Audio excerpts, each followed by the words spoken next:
제가 이제 여기서 한 12년 정도 됐거든요. 그래서 그 과정 속에서 환리스크 관리도 첨부가 됐고, 외국환 거래법도 추가가 돼서 한 4가지 분야 정도를 컨설팅을 해드리고 있습니다. 그러니까 대기업들 같은 경우는 이제 내부에 관리하는 이제 전문 인력들을 보유하고 있기 때문에 상담 요청이 좀 없고, 중소기업, 중견기업들이 주로 대상이 많이 되죠. 외환거래법을 준수해야 되는 경우가 있어요. 경우에 따라서는 사후에 그 과태료나 벌금이나 뭐 이런 것들을 물게 되시는 경우가 좀 왕왕 있거든요. 또 사전에 그 이제 질문을 하시면 이제 답을 드리게 되죠.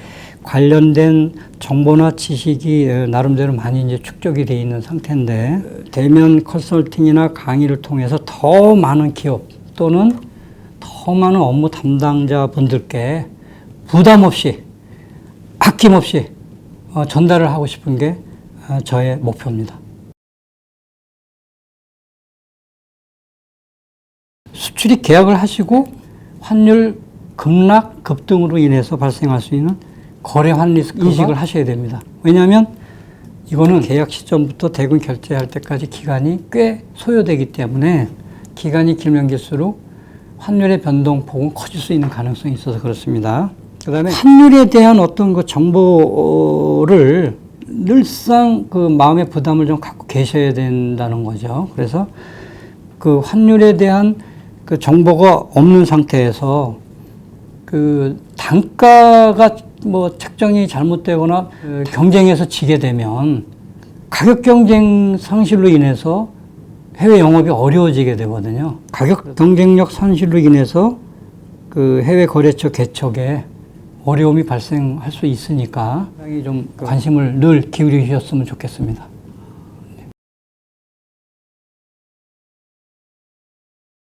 은행이 하루에 환율을 많이 재고시할 때는 200회, 300회도 재고시를 합니다. 서울 외환시장에서 환율이 많이 움직이는 날은 환율을 뭐 수백 회까지도 재고시를 해요. 그런데 이 대표님이 송금 받으실 때 환율을 적용하면 되겠습니까? 이렇게 하셨다는 거는 하루에도 몇백 회가 바뀌는데 어떤 걸 기준으로 하시는 것도 개념도 없으시고, 은행이 환율 재고시 하루 중에 한 재고시한 횟수를 보여드렸어요. 그런 이제 은행의 환율 고시 시스템도 보여드렸고, 현재 그 대표님이 상담을 하시는 오늘 현재 시점에 달러 환율이 비정상적으로 상당히 환율이 높았던 상태예요. 그럼 환율이 높게 되면 수출 단가는 달러로 표시했을 때 낮아집니다.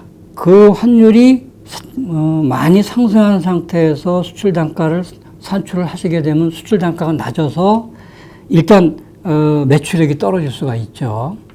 일정 기간 지난 다음에 수출 대금을 달러로 회수하셨던 시점에 환율이 많이 떨어지게 되면 그건 또 외환 차손이라고 해서 그 외환거래 손실이 또 발생을 합니다. 그래서 앞에 말씀드린 수출 단가 산정 문제는 우리가 전문 용어로 영업 환리스크라고 하고, 나중에 말씀드린 수출 대금을 수령하셨을 때 환율 하락으로 인해서 손실이 나는 거는 거래 환리스크라고 합니다. 이 대표님께 이런 가능성이 있기 때문에 이 현재의 전신한 매입률을 가지고 하신다는 거는 상당히 위험한 상황이 전개되실 수 있다. 이런 상황들을 좀 감안을 하셔서 바이어하고 단가 그 조정을 하실 때 추가로 좀 질문을 좀 하시면 좀 도움을 더 드리겠다 해서 이제 도움을 드린 적이 있어요. 처음 그 무역 거래를 하시는 기업들이 뭐 환율 부분에 대해서는 그렇게 크게 중요하게 생각하고 하지 않고 있으시다가 상황에 따라서 이런 낭패를 보실 수가 있거든요. 단가라는 건 한번 해외 거래처하고 그 결정을 하게 되면 그 수시로 바꾸는 건 어렵습니다. 첫 단추를 잘 끼셔야 그 손실이 발생할 수 있는 가능성을 좀 줄일 수 있다는 말씀을 좀 드린 적이 있습니다. 그런 사례가 있습니다.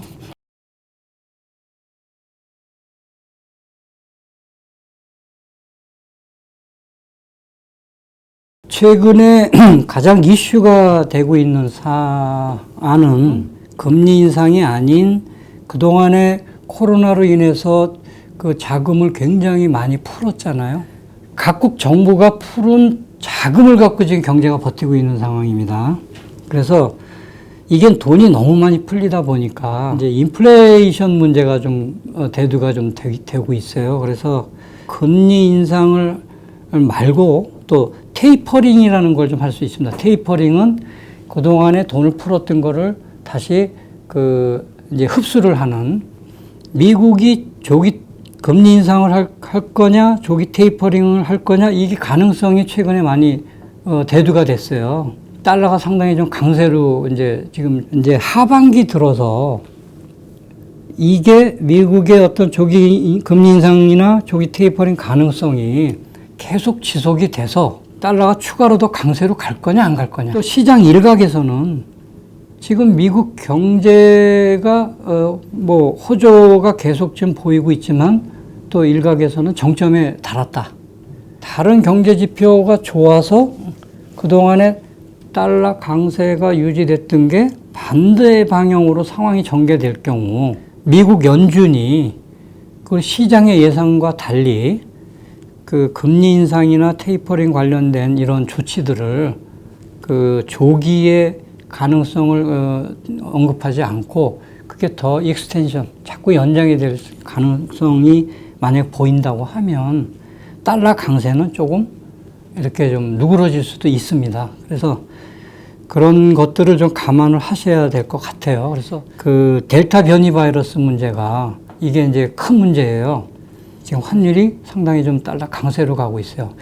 상황이 그렇게 될 경우에는 전 세계 투자자들은 안전자산 선호라는 걸 하게 됩니다. 안전자산. 그럼 가장 선호를 하는 안전자산은 일본 엔화입니다. 엔화.